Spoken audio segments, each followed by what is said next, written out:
Second's a food question. You know, Singapore's food paradise to a lot of people, and it's always confusing for people, especially like the regular consumer, to find out, you know, what's good with what wine, and you know, what cuisine goes with what wine, you know, and we've had a talk earlier, and you mentioned your wine would beat any wine across with Asian food and Indian food even, you know, spicy food, you know. So my question would be, you know, which wines of yours would you say go with what food in terms of cuisine? Okay. Maybe you can help us decide. Okay. Well, just recently we were talking about a very spicy red curry with duck.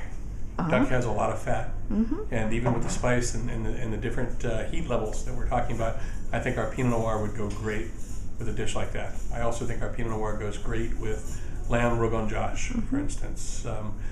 Things with a lot of spice, because we have low alcohol and we have really good acidity, it tends to clean the palate, which I think is really nice, and it never flames up the way high alcohol wines do when you have heat that's involved. I think the white wines that we had earlier, I think they're, if you had the famous black pepper crab here, and you had our Pinot Blanc and Pinot Gris blend, I think that would be a lovely combination, because it's very, very cleansing and very, very light and bright and cold. It would go great, I think, with the crab.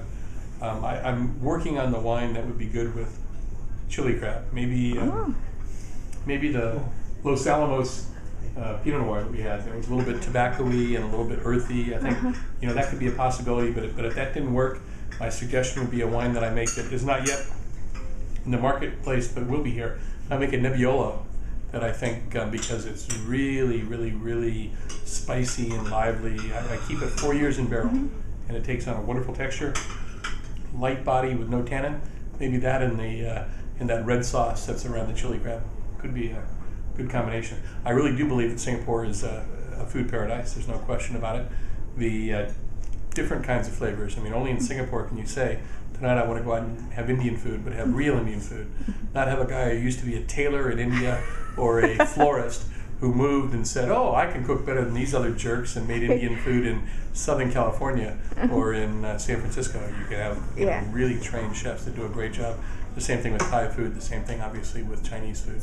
And the demands of the populace, especially at the higher end of dining, to have quality food put in front of them on a regular basis. I think it's more exigent than in other populations. I mean, I think that if you have a mediocre restaurant in Singapore, it's going to close. It's not going to be successful. So, food paradise and wines that are balanced, elegant, light, bright, and delicious seem to go well, no matter where they're made. I agree. Thank you, Jim. You're welcome.